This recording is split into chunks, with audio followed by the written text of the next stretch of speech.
I think that's the team at the time. We had a great group, Italian group, like a lot of the England teams do at various ages. So we had a great group, and we did really well that tournament. So again, that propelled me. I think the season after that, I probably had my first season playing regularly in the Premier League. So when I look back on it, the international youth team was a massive thing for me and to help me in my career. You can't gloss over it completely, though. How did it feel to get your hands on that trophy and be the one to lift it? Yeah, it was one of the best feelings I've ever had in my career. Everyone was telling me how I should lift the trophy, like you're supposed to pause for 10 seconds and lift it up. So what, to build up the sort of I've never really lifted much in my life, so that was I think it went all right, to be fair. But yeah, it was a great achievement. I remember coming home and we had a party and stuff, and there was like someone in my village where I grew up. It's kind of in the middle of nowhere, and someone had like planted an England flag in flowers like on my garden. So that was really nice. Mark did that, so little stuff like that was great. Yeah, it's a fantastic experience at that age, especially. That was at the end of your first season at Bournemouth, wasn't it? And that season for you must have been a bit of a strange experience because you'd made the move, you had a few injury problems. I think you ended the campaign with something like 6 Premier League appearances. What was that entire year like for you? Brilliant. I think, obviously, I didn't expect you to say that. At the time, it was, when it first happened, I played the first game and then I didn't play much after that. But when I got back from that injury, I spent a lot of time one-on-one with coaches. We did a lot of stuff because I'd gone to Leeds for 2 years in the first team and just played football. Hadn't really analysed the game much, understood the game. I was understanding playing, but when I went to Bournemouth and I had that kind of a year out training, learning the game, and then I came into the last 6 games and done really well. So I learned a lot in that time and put me in good stead for the rest. And that was under Eddie Howe at that point? Yeah, I used to work a lot with him, like extras after training. Used to put a lot of effort in, which he did with a lot of the players as well. So yeah, massive thanks to that year, even though it was probably hard to take at the time because I wanted to be playing. But looking back on it, it really did help. Sometimes you do have to stand still to take the step forward, and the next year was definitely a step forward, wasn't it? 2017-18, that was your year, really, wasn't it? Bournemouth were flying high, and your performances led you to getting an England call-up. I mean, that must have been the highlight. Yeah, we've talked about a few highlights, but to this point, what an amazing thing to do. Oh, yeah, definitely. I think international level was definitely up there with my greatest moment running onto the pitch. I was very proud. You kind of go back to when you was a little kid, watching the England games, World Cups, all that kind of stuff. And yeah, massive. Loved every second of it and look back really proud. The important bit is getting on the field rather than the call-up, I suppose. And you described it as a complete blur, stepping onto the pitch and the time that you had. Even now, looking back, do you remember anything about the game that you played? I remember I put a left foot cross in, and I don't normally use my left foot, and it was actually all right, so I was quite happy with that, to be honest. But yeah, it was a 1-1 draw, unfortunately. But yeah, it was just emotions, really. Proud. As soon as you get on the pitch, you kind of just concentrate on the game. But I just remember taking my first few steps onto the pitch, thinking I've done it. It was nice. Yeah, incredible achievement. Like I said before, you were on the standby list then, weren't you, for the 2018 World Cup? Was there a frustration that you got so close to being in a squad for a World Cup? No, definitely not. I got the phone call from Gareth, and he told me that I think it was 5 players that were on the standby list. And I thought that was a massive achievement for myself, to be honest.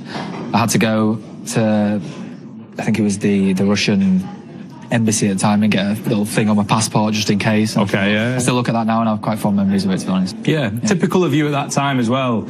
It didn't set you back too much because you then got the call to go to the under-21s, captain again and winning another tournament. It felt like at that sort of stage everything was going right.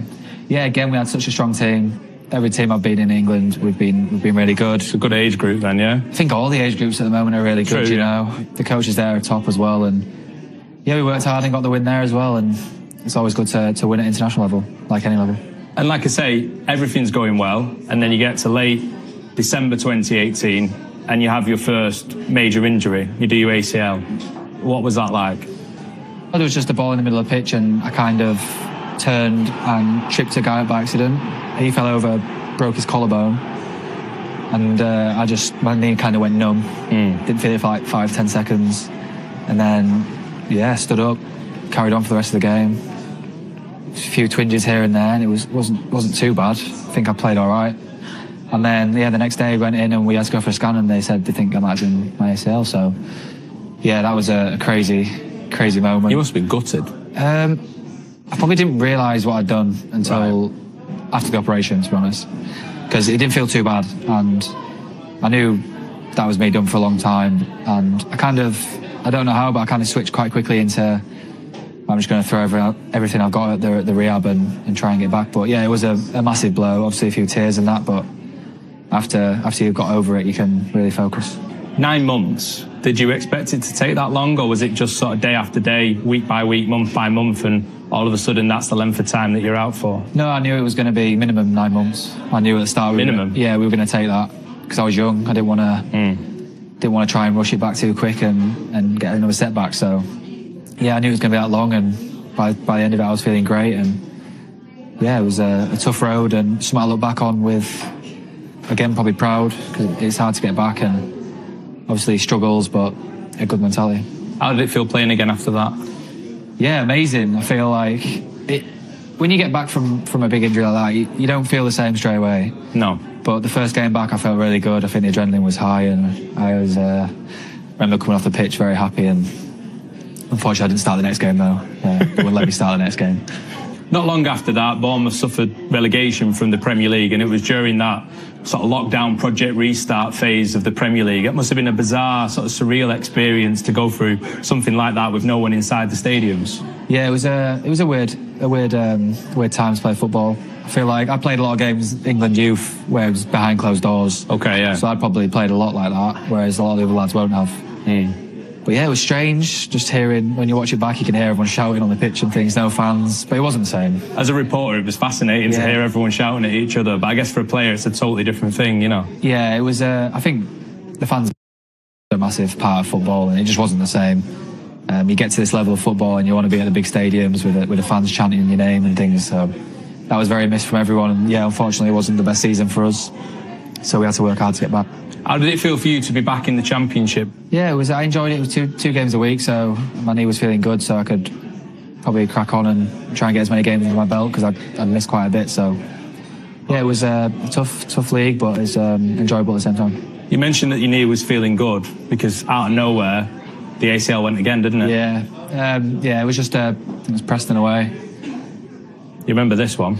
Yeah, I just chased the ball down, kind of got a nick, and then he kicked my foot by accident. Obviously didn't mean to do anything like that, and just a rubbish landing. I'd worked on my landings all throughout my rehab and didn't land the greatest, landed single leg and just knew straight away when it went. So that was a rough day, you know. But was it exactly the same feeling? It was, but I heard it go this time because I landed hard, and again 10 seconds it was numb, and then I was stood up walking in, but it was rough on the pitch because I knew what happened, so I was upset. My emotions were showing. Yeah, I mean, to go through that twice, players who go through it once will be scarred by that physically, mentally, the whole thing, but to do it twice is cruel, isn't it? I won't say cruel. I think we all play elite sport and we know there's risk, and especially when you've had a big injury like that, you're at risk again. So I knew the risks, and like, when I do interviews about this stuff, sometimes I come across like it was easy.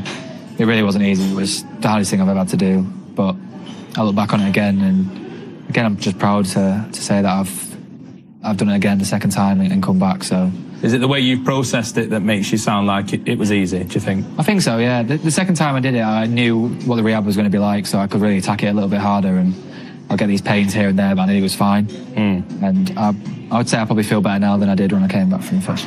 I heard that you'd written on your phone, on notes, a target date to come back from, which you pretty much made. Yeah, it was crazy. I don't know why I did that. It was a strange thing to do in a way, yeah. I just walked in from the pitch crying my eyes out for about 10 minutes, got on the game ready and just, got my notes out, just put a random date 2 months earlier than before. Yeah. And I think it was about a week out, so they didn't let me do it. I didn't tell anyone though, so. So it was a private thing for you then? Yeah, just like a little goal. Why do you think you did do it? I don't know. I honestly couldn't tell you, but... You never sort of sat there and thought about what you did and why you did it and the reasons behind it? Maybe, so when I did it my first time, I just used to watch videos of people's rehab, so I used to go on Wikipedia and see how long they were injured for. So I kind of knew how long I wanted to be injured for this time. I wasn't gonna become obsessed by it all then when you're in it. Obsessed. Yeah, I think I know everything about knee now. I do other people's rehabs. Yeah, but, that kind of helped, I think, and just put it in my notes and worked hard to try and get there. Just had the operation. I think I went under about 9-ish. Got that done. Feeling a bit groggy right now, but yeah, the operation was a success. I went just FaceTime in their family. This is my mum. Hi. Well, she can't be here because the COVID regulations and stuff that I've said, so yeah, she's looking after me as well. The documentary, it was produced by the club. It's called Relentless, and it's basically a warts and all, and I say warts and all because there's some very emotional moments in there for you about your entire experience of the rehab, the operation, everything that goes with coming back from a knee injury. Why did you do it? The grippo at the time came to me in the club and just said, look, we want to try and do this, what do you think? I think they might have asked me to do it the first time, and I said no. And the second time I just thought, if I can document this, like I was looking for documentaries when I was injured for the first time. Yeah, okay. It can definitely help people, and if it helps one person, then it wasn't much of an effort for me to do it, so I wanted to try and help people, really. It feels like an important thing to do, though, like you say, to help other people. Have you had people talk to you about how it's helped them, or any other players who may have seen it and spoke to you about how you came across and the experience? Yeah, I had a lot of people message me like on Instagram and stuff, a lot of people all around the world, to be honest. Yeah. Just telling me that I've helped them and stuff, and it was a nice feeling, to be honest. So if I can do that, it was a benefit, and because it's a tough road, and there's a lot of questions when you first do it. A lot of, am I going to be okay? Am I going to get back fit? And like you say, it's scary, and I definitely found that in my first rehab, and the second one I wanted to help. What was your lowest moment? My lowest moment was coming back after my second surgery. And I think I was just on the bed and just had a big cry, and because of the pain, really. It was really painful. And since I had that, Mrs. consoled me and things, and after that I was focused. And I only did that once and I never did it again, so either that or maybe calling Loretta after I come off Preston. I'll be honest with you, that's the bit that got me watching the documentary, because I was picturing myself having that conversation with my partner, knowing full well what both of you will have gone through the first time. Yeah, because it's a lot of strain on them. They've don't want to be like, they've got to help you sit on the toilet, got to help you shower. You can leave some details out, but thank you. All sorts at the start anyway. And then she was turning the game ready on in the middle of the night, changing the ice. So it's a big strain for them as well. So yeah, fair play to them and Loretta for helping me through it, because I wouldn't have done it without her. You sort of had to get engaged and get married after that, didn't you? Yeah, it was quick after that, to be honest. Wrote a bit about that in my speech as well, and yeah, she's lovely, and lucky to have her. You two have been together forever as well, haven't you? Yeah, 11 years. I said 10 the other day and she wasn't happy, so... So you made sure you had it all properly? Yeah, 11 years. Yeah, got a little boy now and 2 dogs, so very settled. Must be amazing to have that support, and have had that support all these years, been through all those things together. That's a bond you can't break, you know? No, definitely, and obviously moving down to here and Loretta coming with me was a big change for her and family as well, so shows you the kind of person she is. She's all in, and yeah, we've done all right. To here and Loretta coming with me was a big change for her and family as well, so shows you the kind of person she is. She's all in, and yeah, we've done all right. After coming back then from that second knee injury, that must have felt even better than the first. Yeah, I felt great. I felt like my knee was great, and I'd worked really hard again, and yeah, I kind of knew what was needed to get back, and when I got back I was ready to go.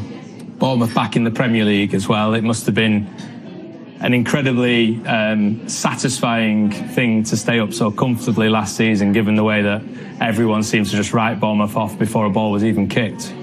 Yeah, I think, like you say, you can use that as a motivation. A lot of people wrote us off that year, and we proved a lot of people wrong. So we were happy with that. It's kind of nice sometimes, little things like that. So, but yeah, it's a tough league. You've got to be 100% every game to get results, and yeah, we're striving to try and do that. How would you feel about your performances now? I'm a big critic of myself. yeah, I feel like rhythm's massive in football, and I felt like I was getting a little bit of a rhythm the last few games. It's hard though, because you can feel good, you can feel like everyone's trying the hardest, playing well, but when the results don't come, it's tough to take, because I know how hard we're all working to get these results, but we're not going to stop, so that's a big thing. I notice your Instagram still says England and Bournemouth as well, so is it still on the agenda for you, international football? Well, I think that's got to be every English player's goal, no matter, especially if you're in the Premier League, to break into the first team.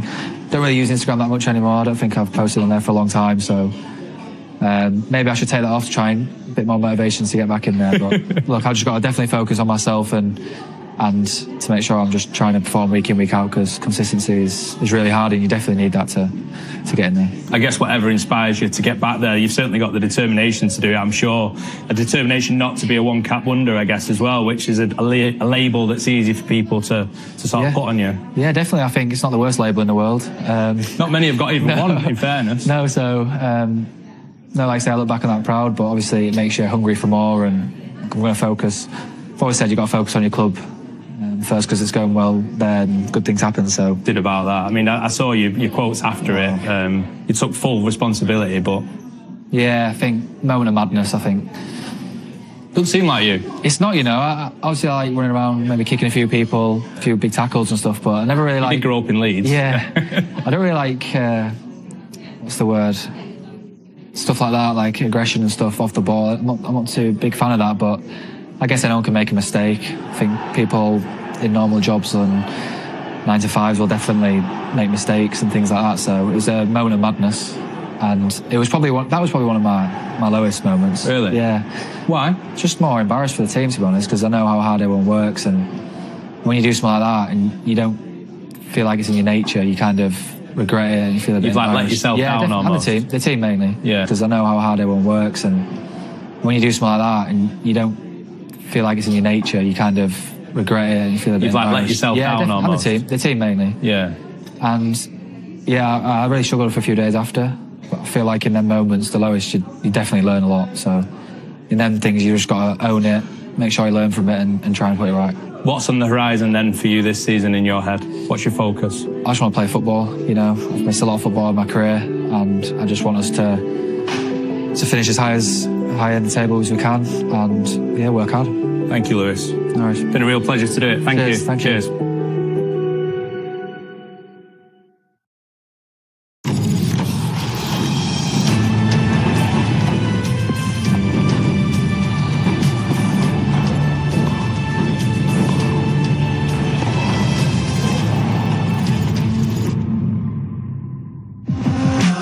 ذهاب دور 16 من دوري أبطال أوروبا.